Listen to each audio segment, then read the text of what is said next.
Le ministre délégué en charge des Congolais de l'étranger, Emmanuel Ilonga Nguaka Zongo, a échangé, mardi 6 mars 2018 à Kinshasa, avec l'ambassadeur de la République de la Zambie en RDC, Frieden Yamb, pour lui faire part de la préoccupation des autorités de la RDC suite à l'arrestation arbitraire de ses ressortissants résidant dans ce pays par les services de sécurité zambiennes.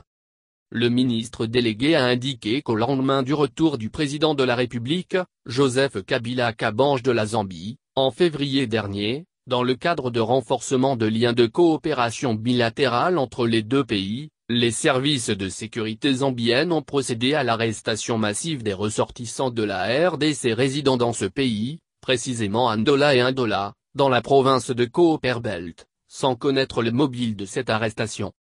Selon Emmanuel Ilonga, les 94 Congolais arrêtés ont été dispatchés dans les différentes prisons de ce pays sans procès et sans jugement, et leurs pièces d'identité ont été déchirées par les militaires zambiens, précisant que d'après le consul de la RDC à Ndola, toutes ces victimes étaient en règle avec l'administration de ce pays.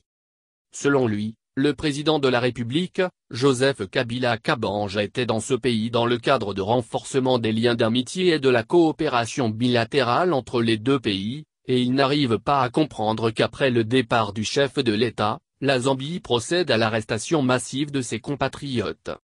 Le ministre Ilonga a, à cette occasion, invité l'ambassadeur de la République de la Zambie en RDC à s'investir dans ce dossier pour obtenir la libération, sans condition de tous ces ressortissants de la RDC, parce que, a-t-il dit, ce sont des paisibles gens qui font du commerce et payent normalement les taxes dans ce pays. Nous considérons que cette arrestation est arbitraire et nous ne pouvons pas être d'accord, a souligné en substance le ministre délégué en charge des Congolais de l'étranger.